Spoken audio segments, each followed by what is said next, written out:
నమస్తే. ఇక్కడ ఫోటో చూడండి. ఎడారిలో ఇది సహారా ఎడారి.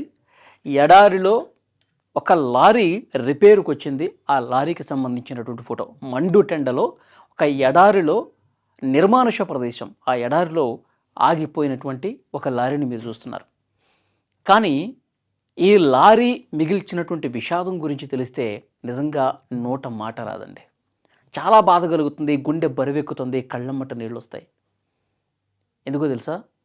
ఈ లారీలో ప్రయాణిస్తున్న వారు దాదాపు 49 మంది చనిపోయారు. లిటరల్‌గా చనిపోయారు 49 మంది. ఈ ఎండ వేడి తట్టుకోలేక ఆగిపోయింది లారీ. ఆహారము, నీరు దొరక్క. ఆహారం సంగతి పక్కన పెట్టండి. కనీసం గొంతు తడుపుకోవటానికి ఒక చుక్క నీరు లేక, ఎందుకంటే ఈ ఎడారిలో ఎవ్వరు లేరు. వీళ్ళు ప్రయాణిస్తున్నటువంటి వెహికల్ ఈ ఈ ట్రక్కు, తర్వాత దాని మీద ఉన్నటువంటి ప్రయాణం చేస్తున్నటువంటి ప్రయాణికులంతే. వీళ్ళకి ఏదైనా సమస్య వస్తే సాయం చేయడానికి చుట్టుపక్కల ఒక్క జీవం కూడా ఉండదండి. కనీసం వాటర్ కూడా లేదు. ఒక చిన్న మొక్క కూడా కనిపించదు. ఎడారి కదా. ఒక చిన్న చెట్టు కూడా కనిపించదు తలదాచుకోవటానికి. అలాంటి పరిస్థితి ఇది. యాక్చువల్గా ఏమవుతుందంటే, మొన్న బక్రీద్ పండుగ జరిగింది కదండి. ఆ బక్రీద్ పండుగ సెలబ్రేషన్స్ కోసం ఇది సహారా ఎడారి, ఆ ప్రాంతం ఆ పక్క దేశాలైనటువంటి నైగర్, అలాగే అల్జీరియా, ఇక ఈ పశ్చిమ ఆఫ్రికా కంట్రీసు ఈ పండగ సెలబ్రేషన్స్ కోసం వాళ్ళు వేరే దేశాలకు వెళ్ళి సెలబ్రేట్ చేసుకుంటూ ఉంటారు. ఐరోపా దేశాలకి, మాలీ దేశానికి వెళ్ళారు. అక్కడ పండగ సెలబ్రేషన్స్ చేసుకున్నారు.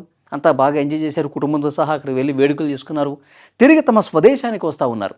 అంటే ఆ స్వదేశానికి రావాలంటే ఈ సహారా ఎడారి గుండానే ప్రయాణం చేయాలి. ప్రయాణం చేసి వాళ్ళ సొంత దేశం నైగర్కి, అల్జీరియాకి, ఇలా ఆఫ్రికా కంట్రీస్ ఉంటాయి. వాళ్ళ దేశానికి వాళ్ళు ఎప్పట్లాగా వెళ్తూ ఉంటారు. కొంతమంది అక్కడికి వెళ్తారు, పనులు చేసుకుంటారు, మళ్ళీ తిరిగి ప్రయాణం చేస్తూ ఉంటారు. యాక్చువల్గా వేరే మార్గాలు కూడా ఉన్నాయి. వీళ్ళు తమ ఆ దేశాలకు వెళ్ళాలన్నా, తమ స్వదేశానికి రావాలన్నా వేరే రవాణా మార్గాలు కూడా ఉన్నాయి. మరి చాలామంది ఇలాంటి ప్రమాదకరమైనటువంటి ప్రదేశాలకే ఈ మార్గాల గుండానే ప్రయాణం చేస్తూ ఉన్నారు.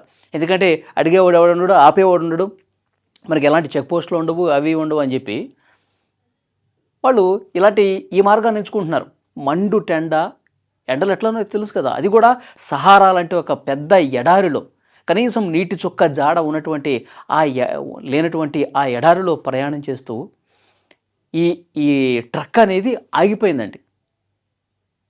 మనకు వస్తున్నటువంటి ఇన్ఫర్మేషన్ ఏంటంటే, ఈ ట్రక్కు వాళ్ళ గమ్యస్థానానికి వెళ్ళే మార్గంలో కాకుండా రూట్ తప్పింది. కొద్దిగా ఇట్లా టర్న్ తీసుకుని ఎడారి లోపలికి వెళ్ళిపోయారు. దాదాపు 100 కిలోమీటర్ల అవతలికి వెళ్ళిపోయారంట. వెళ్ళిపోయిన తర్వాత బండి పాడైపోయింది. ముందు కదట్లా, మధ్యలో ఆగిపోయింది. వాళ్ళకి దిక్కు తోచట్లా. ఆ ఆగిపోయినటువంటి ట్రక్కును బాగు చేయటం కోసం రోజుల తరబడి ప్రయత్నం చేశారు.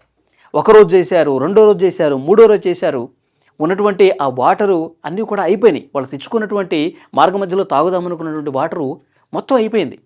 అయిపోయిన తర్వాత ఇంకా వెహికల్ కావట్లేదు. పగలవుతుంది, రాత్రి అవుతుంది.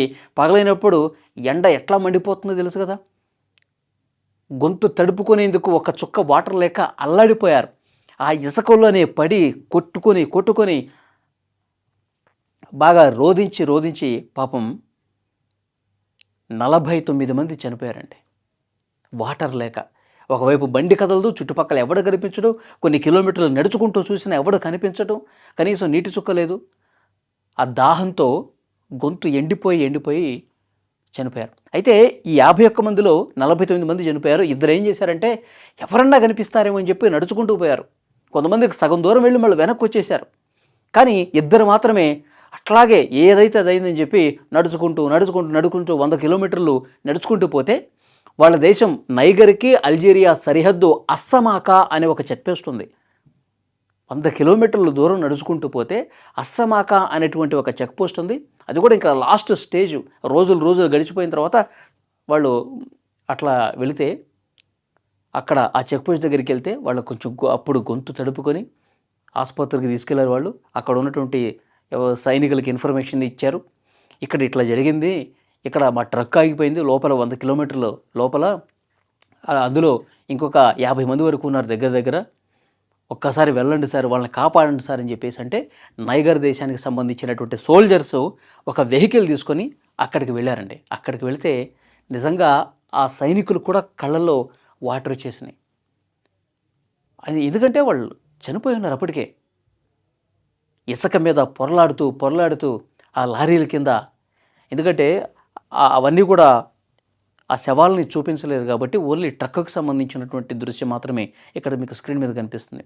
మొత్తం నల్ల కవర్లలో కప్పేసి వరుసగా ఆ 49 మంది శవాలన్నింటిని కూడా పరిచారు. వాటిని ఇక వాళ్ళని అందరూ కూడా నైగర్ దేశస్తులే కాబట్టి అక్కడక్కడే దగ్గరలోనే వాళ్ళని ఖననం చేసేసారంట.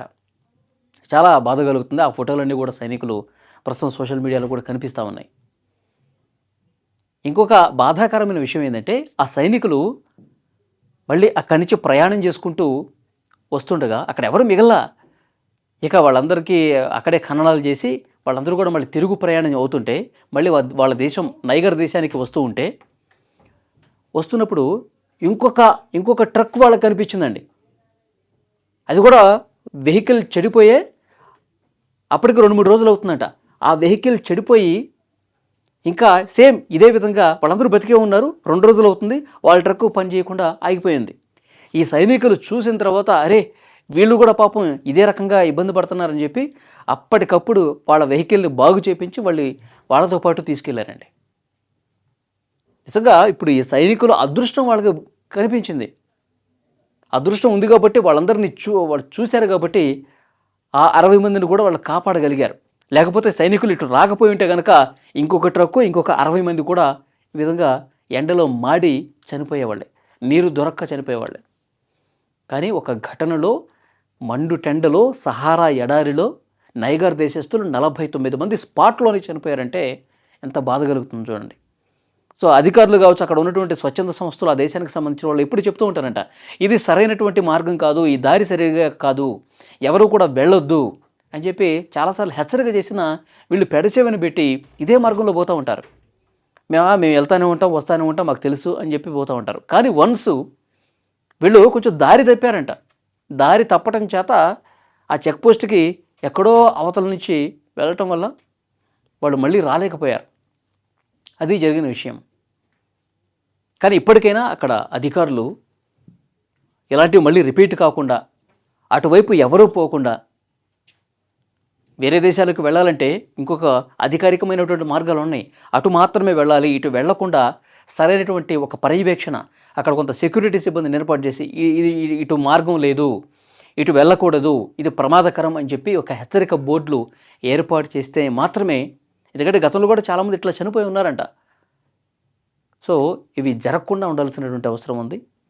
ఎందుకంటే యాక్చువల్గా ఎక్కడో సహారా ఎడారి ఆఫ్రికా ఖండాల్లో జరిగినటువంటి ఘటన ఇది, మనకు సంబంధించింది కాదు. కానీ ప్రాణం ఎక్కడైనా ప్రాణమేనండి. ఒక మనిషి ప్రాణం వాటర్ లేక పోవటం అంటే ఎంత బాధ కలుగుతుంది చూడండి. అది కూడా ఒకళ్ళో ఇద్దరు కాదు, 49 మంది ఒకేసారి స్పాట్లో ఒక్క చుక్క వాటర్ లేకుండా దాహంతో అలమటించి చనిపోయారంటే ఎంత బాధ కలుగుతుంది. సో డెఫినెట్గా ఇవి మళ్ళీ రిపీట్ కాకుండా అక్కడ సంబంధిత అధికారులు, పాలకులందరూ కూడా దృష్టి పెట్టి ఈ మార్గం వైపు ఎవరూ ప్రయాణం చేయకుండా చూడాల్సినటువంటి అవసరం ఉంది. ఈ వీడియో మీద మీ అభిప్రాయం ఏంటో కామెంట్ చేయండి.